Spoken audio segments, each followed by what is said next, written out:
Batang may nagkuha na ng mga pataw. Yun no? Saan? Ilan na damaw? Tingnan mo doon sa kung meron pa. Dito sa kwan. Dire. Tingnan mo pa kung meron pa. Tingnan mo Sam. Tingnan mo. Dire. Ay, ang dami pa. Kuha doon sa. Kuha doon, ilagay mo doon sa kulungan. Tay. Ilagay sa kulungan. Aray, ilagay sa kulungan dire.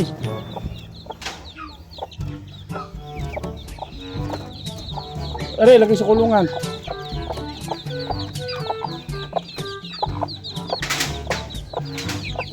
Oh, lagay mo sa kulungan ha muna. Yan eh, ilagay sa kulungan. Oh, ang dami. Meron pa? Meron pa isa. Meron pa?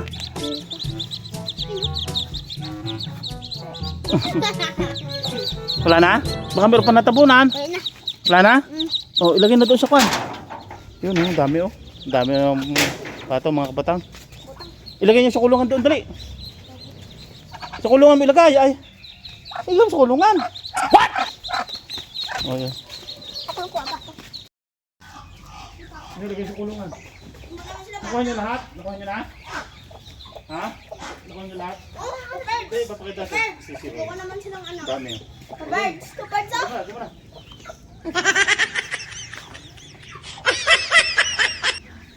Ang dami oh. Bilangin mo. Kuha ko nanay. 3, 4,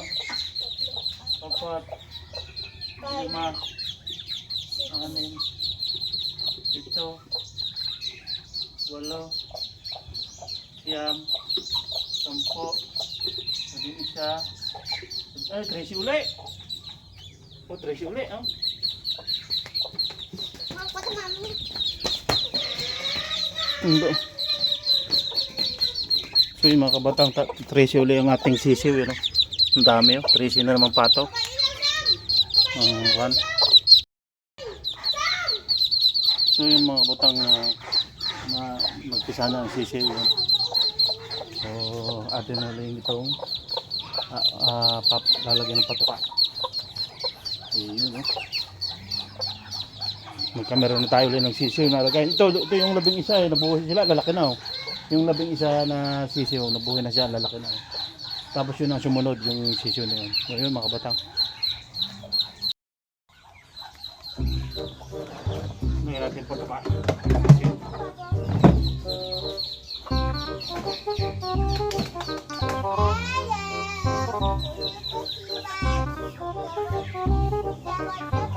What?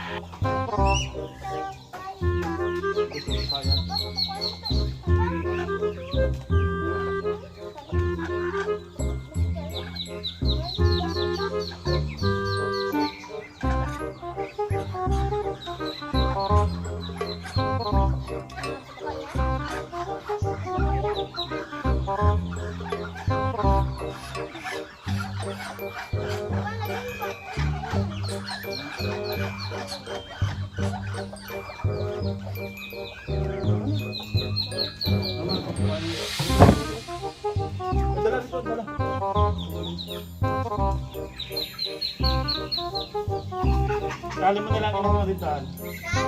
Doon.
Yun mga kabatang at yun, napatukan na natin yung sisiw, hindi natin pato.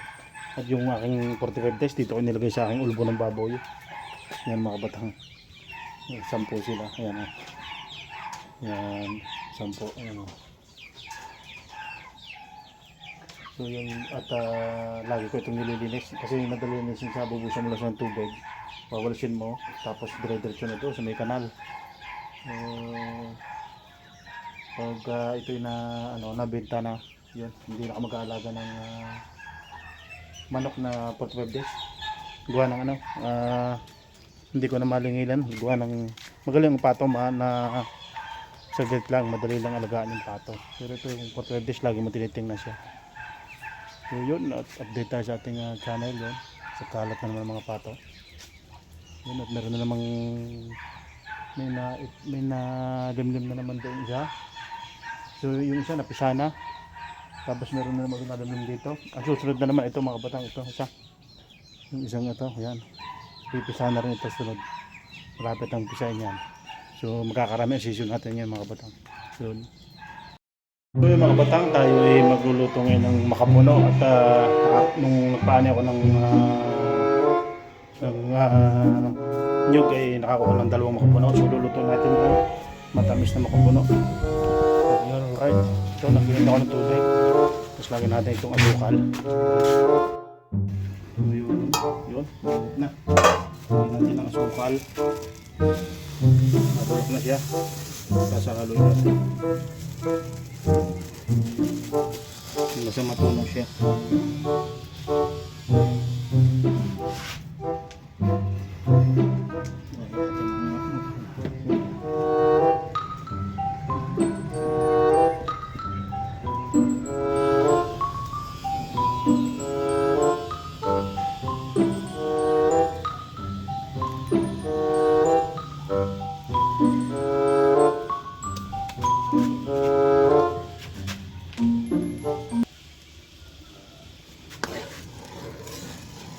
Yan, ating tutunawin hanggang usok.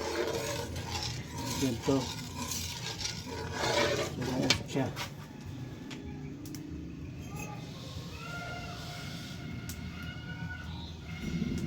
What? Hanggang na siya. Yan, mga kabatang.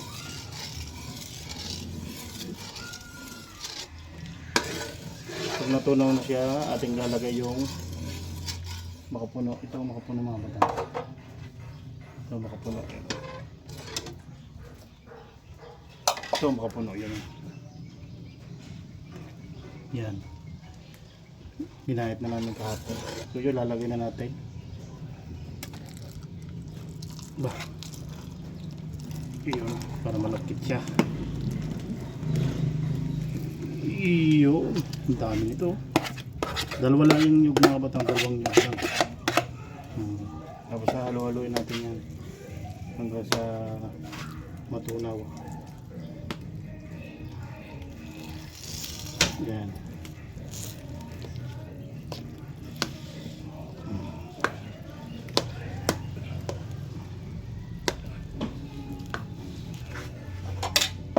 Yun, tatakabang muna natin para bumulak siya.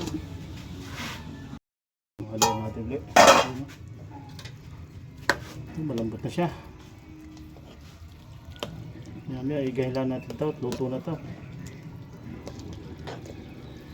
May tamis na makapuno. Malapot na. Okay na ito. Luto na ito.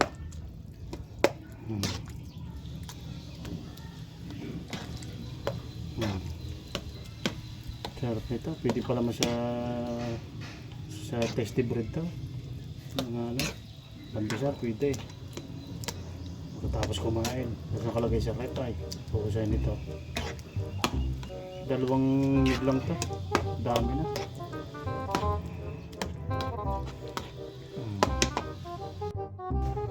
So yung mga kabatang, lapot na niya. Oh, lapot na. Lapit na itong maluto.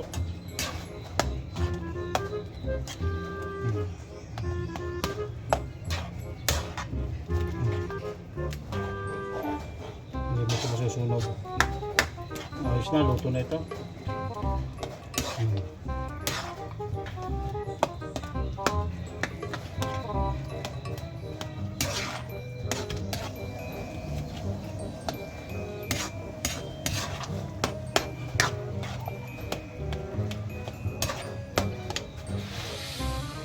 Titikman natin mga bata kung okay na ang lasa. Kung tamang-tama sa sukan. Natin.